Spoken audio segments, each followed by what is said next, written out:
Imagine you are holding a piece of paper. On it are names, faces, flight schools, dates, a pattern so clear, so alarming that your hands are trembling as you read it. Now, imagine placing that paper into a system, a vast bureaucratic machine, and watching it disappear. Not destroyed, not ignored, just lost, absorbed into the silence of a government that did not know its own left hand from its right. That is not a hypothetical. That is what happened. And what came after, the smoke, the fire, the falling, would change the world forever. This is the story of the warnings that existed before September 11th, 2001, the agents who saw something, the walls that stopped them from saying it, and the question that still haunts the corridors of American intelligence to this day: what if someone had simply picked up the phone? The year is 2000. America is at the height of its confidence. The Cold War is over, the economy is booming, the internet is reshaping daily life. The United States government feels, in many ways, invincible. But inside the quiet offices of the FBI and the CIA, a small number of men and women are watching something that makes them deeply, profoundly uneasy. They are watching foreign nationals, young men mostly, enroll in flight training schools across the American South and Southwest. There is nothing automatically suspicious about learning to fly. America has always welcomed students from around the world. But these men are different. Some have been flagged in intelligence databases. Some have known associations with extremist networks tied to a name that is beginning to appear more and more frequently in classified reports: Osama bin Laden. And some of these men are making a very specific and very strange request at their flight schools. They do not want to learn how to take off. They do not want to learn how to land. They want to learn how to steer a large commercial aircraft while it is already in the air. Let that land for a moment. In August of 2001, a flight instructor at the Pan Am International Flight Academy in Eagan, Minnesota, would become so alarmed by one student's behavior that he would contact the FBI directly. That student was Zacarias Moussaoui. He had paid over $8,000 in cash for his training. He had no logical explanation for why he wanted to learn to fly a Boeing 747 simulator without any interest in takeoffs or landings. The instructor told the FBI that Moussaoui made him nervous enough that he feared he might be planning to use an aircraft as a weapon. The FBI field office in Minneapolis arrested Moussaoui on an immigration violation. They wanted to search his laptop, and then the wall appeared. But we are getting ahead of ourselves, because the warning about Moussaoui was not the first, not even close. Go back to the spring of 2000. The CIA is tracking two men who have entered the United States. Their names are Nawaf Hazmi and Khalid al-Midhar. Both men are known associates of al-Qaeda. The CIA has been watching them since a meeting in Kuala Lumpur, Malaysia in January of that year, a gathering that American intelligence believes was a planning session for future terrorist operations. The CIA knows these men are in the country. They know their names, they have photographs, and then, inexplicably, fatally, they do not tell the FBI. This is the wall. This is the thing that makes the story of the pre-9/11 intelligence failures not just tragic, but maddening. There were two separate intelligence communities in the United States, and they operated in deliberate institutional isolation from one another. The CIA collected foreign intelligence, the FBI investigated domestic crimes, and a legal interpretation of guidelines known as the Wall, formalized in the mid-1990s, had created strict limits on how much these two agencies could share with each other. The intention had been to protect civil liberties.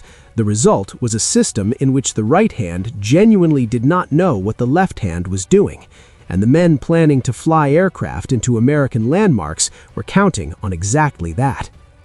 Al-Hazmi and al-Midhar settled in San Diego, California. They opened bank accounts, they enrolled in English classes, and then, remarkably, they enrolled in flight school. They lived openly, using their real names. Al-Hazmi's name appeared in the San Diego phone directory. They had a landlord who knew them personally. They interacted with an FBI informant, not as a result of targeted surveillance, but simply because they happened to move into the same social circle. The informant reported back to his FBI handler, but because the handler did not know these men were already flagged by the CIA, the significance of the connection was never understood. This is what happens when a system is designed to keep secrets from itself. Meanwhile, inside FBI headquarters in Washington, D.C., an analyst named John Doe, whose name has been protected but whose role has been documented extensively, was putting pieces together from open-source reports and classified cables. Patterns were emerging. Flight schools, young Arab men, an unusual obsession with commercial aviation. This analyst tried to raise the issue through proper channels. The response, by multiple accounts, was bureaucratic indifference. The concern was logged, it was not elevated, it was not acted upon. Across the country, in the Phoenix, Arizona field office of the FBI, a special agent named Kenneth Williams was watching something similar. In July of 2001, Williams sent what would later become one of the most discussed internal memos in American intelligence history, known informally as the Phoenix Memo.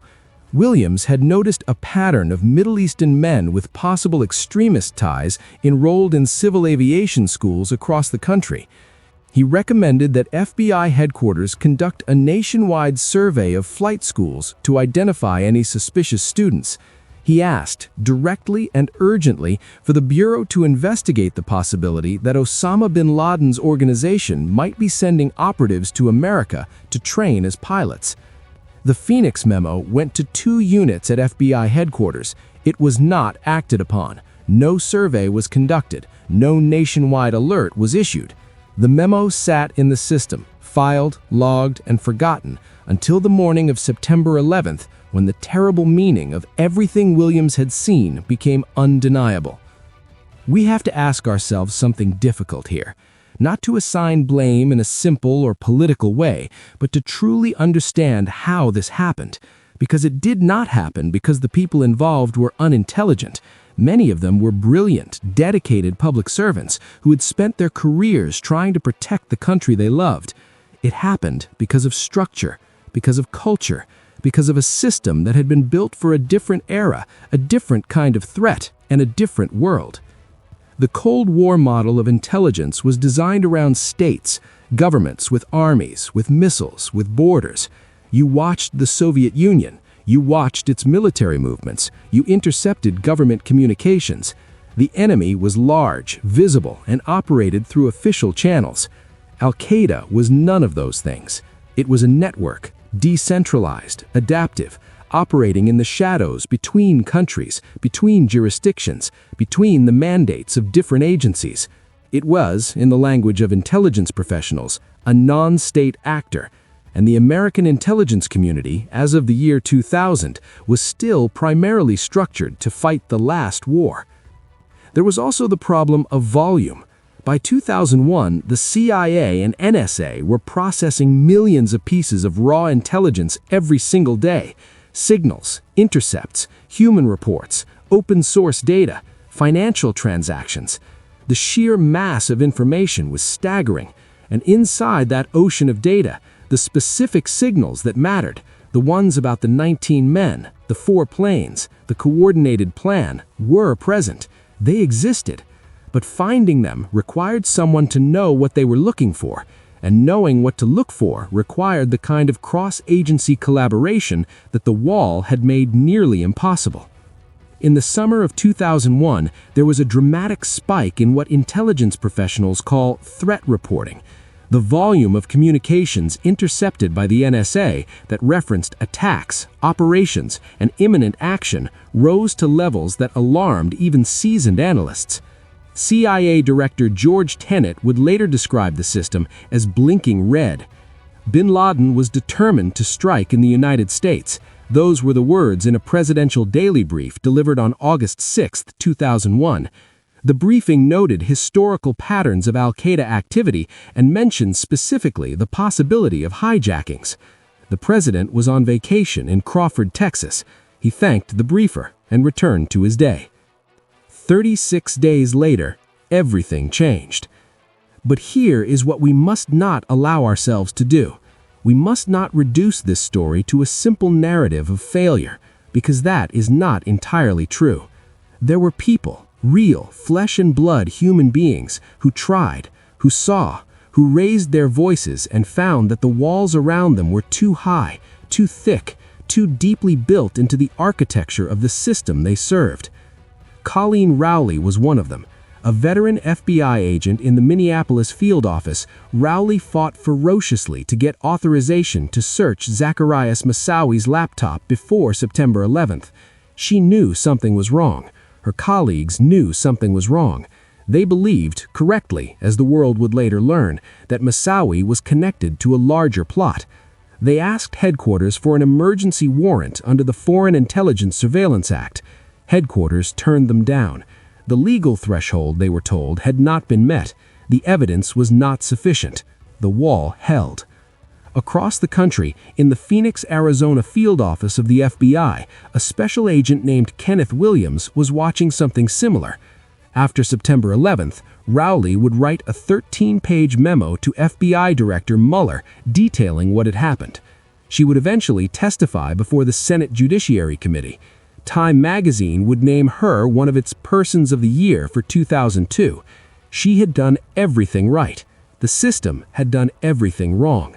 And the distinction between those two things is the most important thing this story has to teach us. Because here is the truth, the hard, uncomfortable, necessary truth that lives at the center of all of this. The September 11th attacks were not inevitable. They were not a force of nature. They were not something that simply could not have been stopped, no matter what. The 9/11 Commission, in its final report issued in 2004, concluded that the attacks represented a failure of imagination, a failure of policy, a failure of capabilities, and a failure of management. That is a precise and devastating assessment. It means that the catastrophe that killed nearly 3,000 people on a clear September morning was, at least in part, preventable. Not easily preventable, not preventable through any single action or decision, but preventable in the way that most human catastrophes are preventable, through better communication, better collaboration, better willingness to listen to the people on the ground who are raising their hands and saying something is wrong. Think about Kenneth Williams sitting in his Phoenix office, writing his memo in the July heat. Think about the agents in Minneapolis on the phone with headquarters, begging for authorization to open a laptop. Think about the CIA officers who watched El-Hazmi and al-Midhar land in Los Angeles and chose not to pick up the phone to call the FBI. Every one of these moments was a fork in the road. Every one of them was a place where the story could have gone differently. It did not go differently, and so we must live with the weight of that. The 9/11 Commission's report runs to more than 500 pages. It is dense, meticulous, and in places almost unbearably sad. But one passage stands out above all others. It speaks of a system in which the enemy had studied American society, understood its bureaucratic divisions, and specifically exploited the gaps between agencies. The hijackers, the Commission wrote, used our own open society against us. They traveled on legal visas. They used real names. They trained in American flight schools. They bought tickets on American airlines. And the walls we had built, the walls meant to protect our freedoms, made it nearly impossible for the people trying to stop them to share the information that might have done so. After September 11th, America rebuilt its intelligence architecture. The Department of Homeland Security was created. The position of Director of National Intelligence was established, meant to serve as a coordinator across all 17 agencies in the American intelligence community. The Patriot Act expanded surveillance authorities. The wall, the legal and cultural barrier between the CIA and FBI, was formally dismantled. Information sharing became not just permitted, but required. These were significant changes, important changes, but they came at a price that no reform can justify. They came after nearly 3,000 people went to work on a Tuesday morning and never came home. There is a word for the kind of knowledge that only arrives too late: hindsight. And it is perhaps the most painful word in the English language, because it contains within it the ghost of everything that could have been. The agents who wrote the memos that were never read, They did not have hindsight. They had foresight. Imperfect, incomplete, tantalizing foresight. And the system failed to honor it. We tell this story not to reopen wounds, but because wounds that are not understood become wounds that are repeated. The lesson of the pre-9/11 intelligence failures is not that the government is incompetent, or that individual agents are to blame, or that America was helpless against a determined enemy. The lesson is far more universal and far more human than any of that. The lesson is that institutions can be blinded by their own structure, that rules meant to protect us can sometimes endanger us, that the most dangerous thing in any system is not malice, but silence. The silence of a memo that goes unread, the silence of a phone call that is never made, the silence of a warning that is buried just deep enough that no one ever finds it. On the morning of September 11, 2001, 19 men boarded 4 commercial aircraft. They had trained in American flight schools. Their names had appeared in intelligence databases. Their movements had been tracked, partially, imperfectly, by agencies that never fully compared notes. And as those planes lifted into a cloudless blue sky, somewhere deep inside the machinery of American intelligence, there were pieces of paper, memos, cables, field reports, that together might have told the whole story. They were already there. They had been there for months, waiting to be read, waiting to be connected, waiting for someone to look at all the pieces at once and understand what they were seeing. The planes took off. The warnings stayed buried. And the world that existed before that morning never came back. Some silences cost nothing. Some silences cost everything. The only question that has ever mattered is knowing the difference before it is too late.